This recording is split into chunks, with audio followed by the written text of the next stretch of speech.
Hello guys. I started inversion. What is inversion actually? Inversion happen when we reverse यानी invert the normal word order of a structure, most commonly the subject verb word order. मतलब inversion क्या होता है कि जिसको हम फिर से रिवर्स कर देते हैं, किसी चीज में चेंज कर देते हैं, है ना. जैसे one simple inversion in when we put the verb before the subject. मतलब जब हम वर्ब को रख देते हैं सब्जेक्ट के पहले, we usually do it in question form. ठीक है, तो क्या कहलाता है? क्वेश्चन फॉर्म इन्वर्जन कहलाता है. अब देखो क्या है बेसिकली. जैसे फॉर एग्जाम्पल लिखा है नॉर्मल सेंटेंस में है यू आर ऑल राइट. ठीक है, the subject you and the subject normally in placed before the are. लेकिन अगर हम इसका क्वेश्चन बनाते हैं तो क्या होता है? Are you all right. The verb are is before the subject you. Their position are changed. This is called inversion. Clear? मतलब जब हम स्थान परिवर्तन कर देते हैं तो इसे क्या कहते हैं? इन्वर्जन कहते हैं. The above sentence is an example of subject auxiliary inversion. इस पूरे प्रोसेस को क्या कहते हैं? Subject auxiliary inversion. There are several type of subject verb inversion in English. कौन कौन से inversion होते हैं? There are different type of inversion like जैसे आपका पहला है location inversion, दूसरा है direct inversion, तीसरा है compular inversion and चौथा है equitative inversion. There are two major type of inversion in English that involve verb. पहला है आपका subject auxiliary inversion and the second is subject verb inversion. The difference between these two type of depends upon the nature of the verb involved, whether it is auxiliary verb and the full verb. दो चीजों पर depend करता है. पहला है हमारा subject auxiliary inversion यानी subject operator inversion. जैसे in subject auxiliary inversion the subject and auxiliary verb invert यानी switch position. Most of these used of inversion are restricted to main clause. कोई कोई होते हैं restricted होते हैं main clause में. They are not found in subordinate clause. However, other type as inversion in the condition clause are specific to subordinate clause. The following are the use of subject auxiliary inversion. इन्हीं क्या कहते हैं? सब in question the most common use of subject auxiliary inversion in English in the question formation. ये कहाँ पे हम use करते हैं? क्वेश्चन में. It appear in the yes और नो क्वेश्चन. जैसे Vedant has read the book statement है, तो इसको हम जब चेंज करेंगे तो has Vedant read the book, बस हो गया. And also in question introduction introduce by another interrogative word WH type. जैसे Vedant is reading the paper statement है, तो व्हाट इज वेदांत रीडिंग. तो ये क्या कहलाता है? Question introduction. Inversion does not occur however when the interrogative word in the subject और it's contains in the और subject. In this case the subject remains before the verb. मतलब तो subject क्या होता है? रिमेन रह जाता है वर्ब के पहले. If can be set the WH following the processor over subject auxiliary verb. जैसे which food has read the paper. The subject contain the interrogative which, no inversion. जैसे अब देखो क्या है inversion. Inversion also does not normally occur in indirect question where the question is no longer in the main clause due to the Pentheus principle. मतलब what did Madhav eat? मानसवी wondered. तो इसका inversion होगा indirect में. मानसवी wondered what did Madhav eat. ठीक है. Inversion should not be used in the indirect question.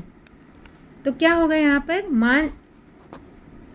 Manasvi wonders what Madhav ate.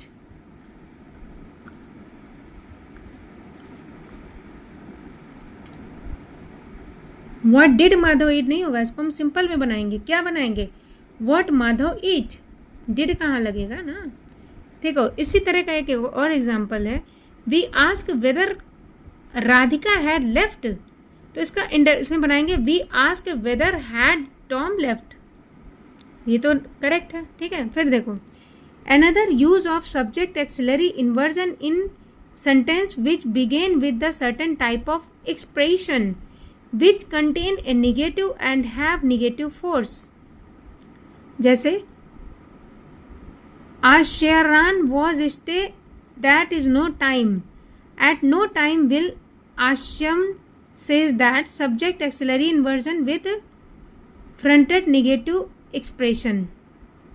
फिर क्या है inversion in conditional clause, subject auxiliary inversion can be used in certain type of subordinate clause expressing a condition, ठीक है। subject auxiliary inversion क्या होता है, can be used in certain type of subordinate clause expressing a condition, जैसे इसका जो rule है वो क्या है, subject auxiliary inversion of the counter fiction condition, जैसे when the condition to express using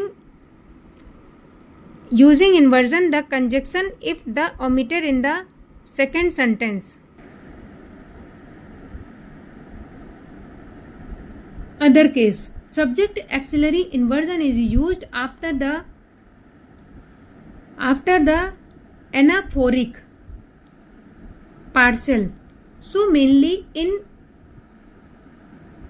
elliptical sentence the same frequently occurred in elliptical clause begin with as, जैसे Mahika fell asleep and Aro did too, तो Mahika fell asleep and so did Aro, Mahika fell asleep as did Aro।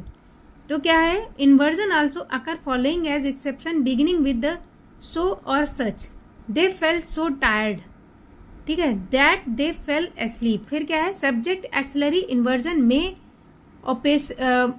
optionally be used in epistically clause introduced by the particle of comparison then, मतलब जो ये है, जैसे for example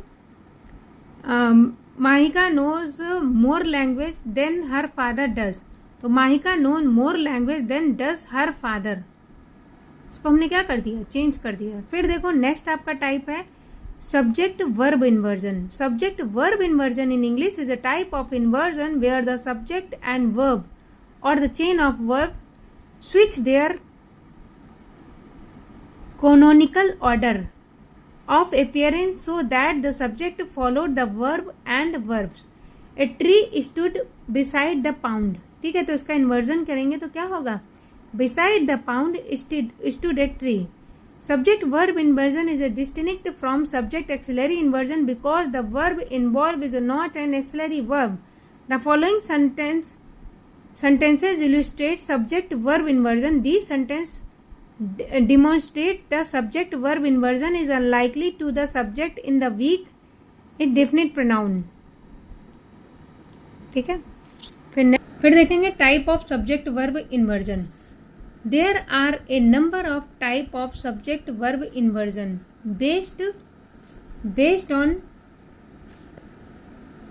nature of phrase and precede the verb and nature of verb involved। Here is a list। अच्छा देखो, जैसे inversion में location आती है, इन्वर्जन आता है, डायरेक्शन आती है, और कॉप्युलर इन्वर्जन एंड क्वोटेटिव इन्वर्जन। लोकेटिव में क्या है, shifting of place, position. In the locative inversion and adjacent phrase connected phrase is shift from the default post-verbal position to the position preceding the verb which caused the subject and the finite verb to invert। जैसे a new carpet lay in the corner, ठीक है, in the corner lay a new carpet, ये हमने क्या change कर दिया, location change कर दिया, ठीक है। फिर देखो डायरेक्ट इन्वर्जन क्या होता है, direct inversion is quite associated with the locative inversion in so far as a pre-verb expression denote a location। मतलब क्या है, the difference between them is that the directive inversion the verb is a verb of movement, मतलब जो क्रिया है वो क्या है, verb of movement है। typically verb that allowed directive inversion, मतलब जो वर्ब हैं वो क्या अलाउ करते हैं, directive inversion. Movements towards a destination in English are come go and run. मतलब क्या क्या मूवमेंट है, कम गो एंड रन। जैसे two boy come into the room, तो इसका हम डायरेक्शन इन्वर्जन करेंगे, into my room come two boy, ये हमने डायरेक्शन चेंज कर दिया। For example into the room come they, ठीक है, तो क्या होगा इसका, ये direction inversion alike with the weak pronoun subject. जैसे the monkey fell out of the tree, तो out of the tree fell the monkey, है ना, तो थोड़ा सा मतलब ये देखने में गलत लगता है लेकिन ठीक है। The following sentence is also the example of direct inversion although the fronted expression denote time rather than the direction. Copular inversion take place when a predicative nominal switches position with the subject in clause where the copula be in the finite verb. The outcome of this inversion is called inversion copular construction. मतलब clear करो, फिर से देखो बेटा, copular inversion takes place when a predicative nominal switch, मतलब जो predicative है वो nominal switch position with the subject in clause, मतलब प्रेडिकेटिव पार्ट कहाँ चला गया, सब्जेक्ट में चला गया, whether the copula be is the finite verb. The outcome of this inversion is called inversion copular construction. Note क्या है, a copular refers to the type of verb of which the most common is be that join the subject of the verb with the complement। जैसे Mister Deepak is our manager, तो क्या होगा, our manager is Mister Deepak, copular हो गया, मतलब इधर को उधर कर दिया, बस हो गया, ठीक है। फिर नेक्स्ट कुछ इसके इंपॉर्टेंट टाइप दिए हैं। The type of inversion taken place with the finite verb of the copula be, we know that the English predominantly has subject verb order in present, that a noun phrase immediately proceed the finite verb as subject. In the second sentence, my concern is taken as a subject and the rejection is a predicate. अब जो चौथा है वो है quotative inversion. In literature, subject verb inversion occurs with verb of speaking. The speech being reported in produce in its direct form, usually with quotation marks. जैसे we are going to school, मानो says, तो we are going to school said मानो, ठीक है, we are going to school said he, ठीक है। फिर है नोट, इसमें क्या लिखा है, the sort of inversion is now missing from everyday speech. It takes place almost exclusively. So these are the important inversion of English grammar. So it's very important. Please share and subscribe my YouTube channel and share with the friend and family. Thanks for watching this video.